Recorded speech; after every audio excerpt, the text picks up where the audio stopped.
Welcome to the Unstressed Exec, the podcast where we dive deep into the real conversations that help you lead, love, and live with greater clarity, courage, and calm. I'm your host, Dr. George Vergolias, executive coach and clinical forensic psychologist, and I help high-achieving professionals navigate life transitions, resolve conflict with confidence, and build unshakable psychological resilience. So if you're ready to lead with purpose, master conflict with grace, and become more emotionally agile under pressure, you're in the right place. Let's get started. Welcome back to the Unstressed Exec, where we talk about how to perform, lead, and live with clarity, calm, and confidence, even when life feels like it's coming apart at the seams. I'm your host, Dr. George Vergolias, forensic psychologist, executive and resilience coach, and someone who has spent over 2 decades helping people navigate interpersonal conflict both in daily and high-stakes settings. Before we dive in, give me a moment of your time for a quick note. If you are finding value in these episodes and want to go deeper, check out my workbook, The Conflict Whisperer: From Conflict to Clarity, a no-nonsense guide to managing conflict in every relationship. It's packed with real-world strategies, over 75 reflection exercises, and neuroscience-backed tools to help you navigate conflict without losing your cool, at work, at home, or in moments of personal crisis. Whether you're going through a breakup, managing tension with a partner, or leading under pressure, this workbook gives you a practical roadmap to turn conflict into clarity. You can grab your copy now on Amazon. I'll also leave a link in the show notes. Look for The Conflict Whisperer: From Conflict to Clarity. All right, now back to our show, and let's jump in. Today's topic is building a conflict-resilient life. And to start this topic, I have to open with defining what is a conflict-resilient life. When most people think about resilience, they picture bouncing back from adversity, illness, job loss, trauma, and so on. But conflict resilience is something deeper. It's not just recovering from arguments or workplace tension. It's the ability to stay grounded, to think clearly, and to act intentionally while you're still inside the storm. And that's the key part.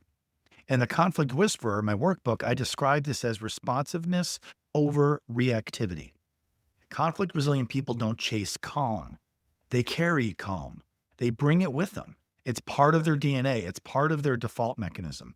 They don't avoid difficult conversations. They move through them with skill. They understand that conflict isn't the enemy. Avoidance, ego, and emotional hijack, those are the enemies. So the goal isn't to become immune to stress. It's to become adaptively strong, able to bend without breaking, to assert without attacking, and repair without shame. And this reminds me of a really wonderful old Zen proverb that simply says, let go or be dragged. When we don't let go, when we hang on to ego, when we hang on to emotional hijacking, when we hang on to emotional avoidance, wanting to avoid the difficult feelings or the difficult conversations, we are often dragged along. We no longer are meeting those issues on our terms, right?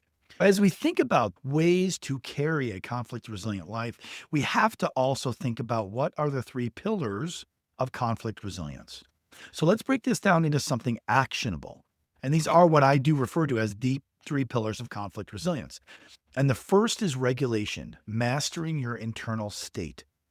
Emotional regulation is the foundation here. When you can calm your nervous system, you reclaim access to your prefrontal cortex, the part of your brain that handles empathy, logic, and strategy. Try a quick physiological sigh or simply take 90 seconds to breathe and name what you're feeling. When we do naming, it reduces activation because we're putting a box, we're putting a concept, we're putting a name around the emotion. So it gives it some clarity. As far as the physiological sigh, if you've been listening, you may have heard this on another podcast. It's also something I go into in my workbook. But the physiological sigh is a breathing technique where you breathe in through your nose as much as you can. And right when you think you're full, you take one more quick inhale through your nose, and then you breathe outside your mouth with pursed lips. I know you're not seeing this on video, but it sounds like this.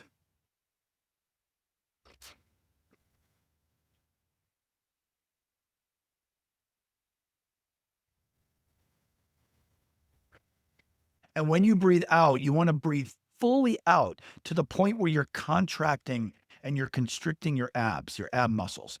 And you may not have heard, but there was that last little breath inhale I took. It's just the extra little amount. And by doing that, what you're doing is you're pushing air into those recessed sacs in your lungs that often don't get a lot of activation unless you're doing VO2 max kind of workouts, right? And what that does is it just reboots your nervous system and helps you just calm down. So you do two, maybe three, maybe as much as five of those physiological sighs, and you'll find they really will allow you to self regulate and master your internal state. Okay, that's the first pillar. The next pillar is reflection, understanding your triggers. Unexamined emotions run the show. So when we reflect, it helps us ask the question, what story am I telling myself right now? Or, in the words of the famous archetypal psychologist James Hillman, what myth am I living under right now? In the workbook, in exercise 41, talk about the trigger map.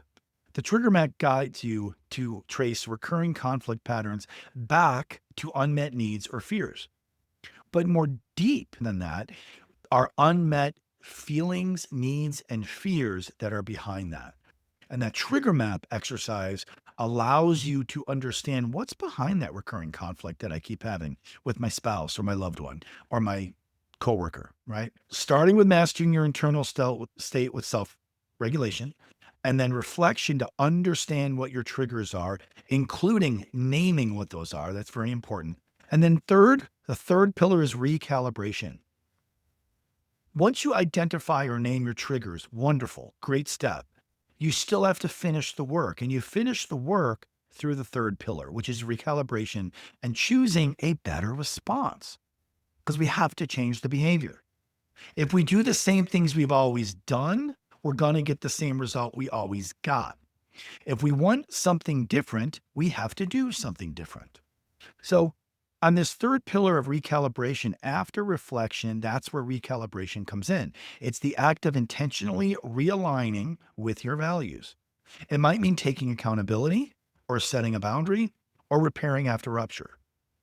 So these three pillars, regulation, reflection, recalibration, they turn reactive cycles into responsive ones. And that's where you want to move. You want to move where you're not just being reactive, you are now proactively responding and moving forward. So now let's kind of step forward into how do we build and understand conflict in our daily life. And to do that, though, we have to dispel the myth of a conflict free life. And it's a major misconception that we need to address. Research from organizational psychology is very clear. It shows that teams with moderate levels of constructive conflict outperform those with no conflict. Why is that? It's because disagreement drives innovation, perspective, and growth. The key is to manage it at reasonable levels.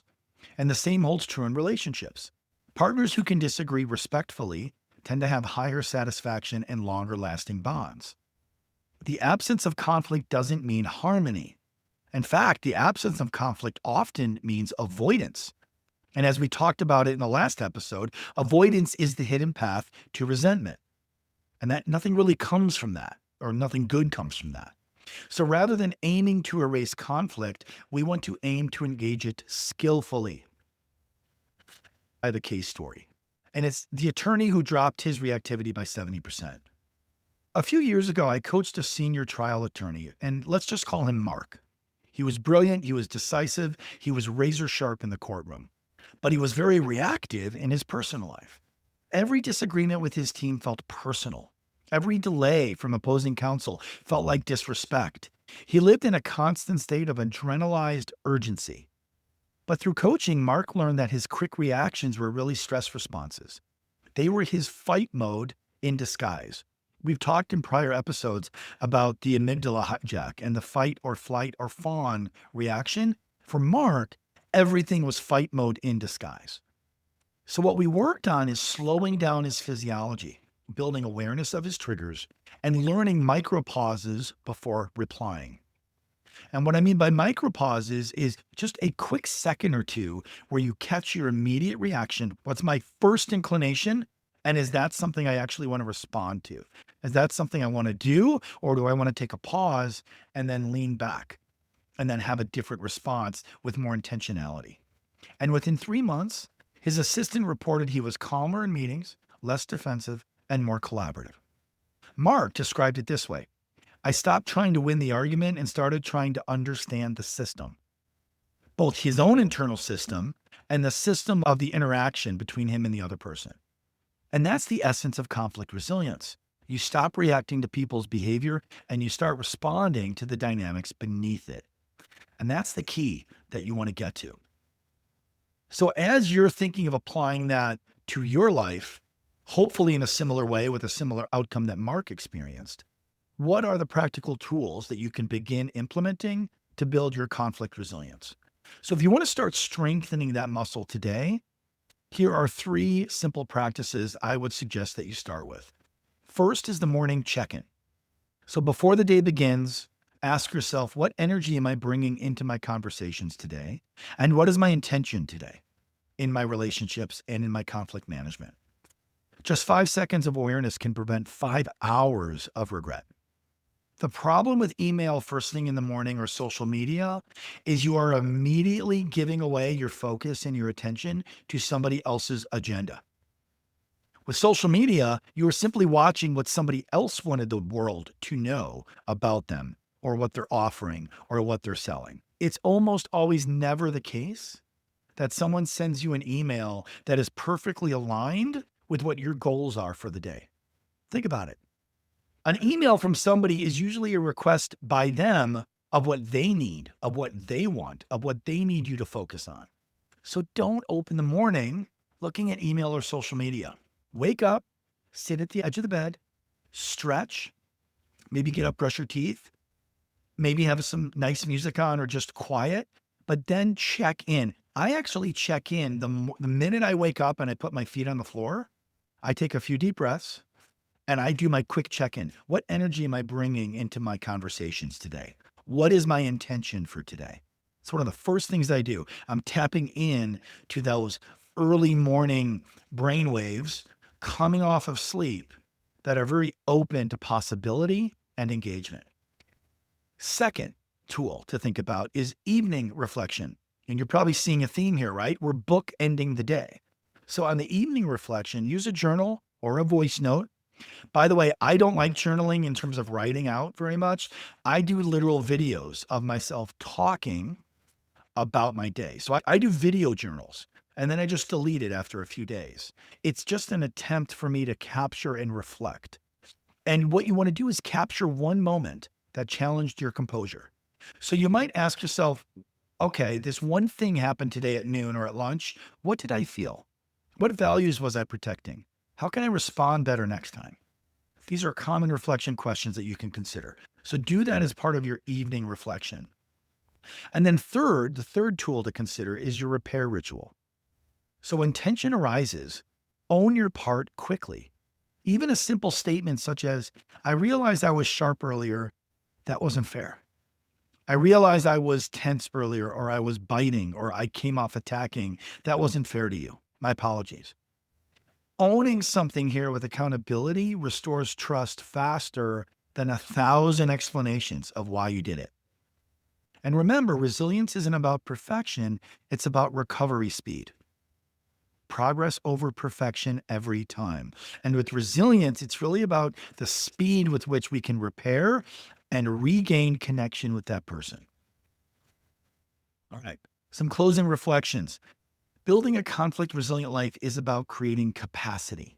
It's the capacity to feel without being flooded, to disagree without disconnecting or running away or avoiding, and to repair without shame or resentment. Every time that you regulate or reflect and recalibrate, you are training your nervous system to trust you again.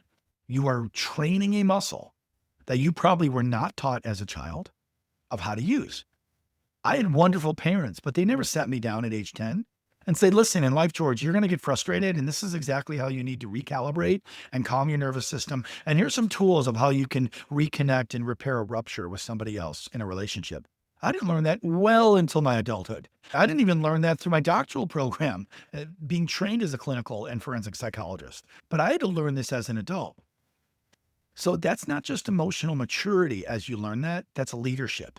It's leadership over your life and leadership over the relationships and the lives that you are orbiting and interacting with.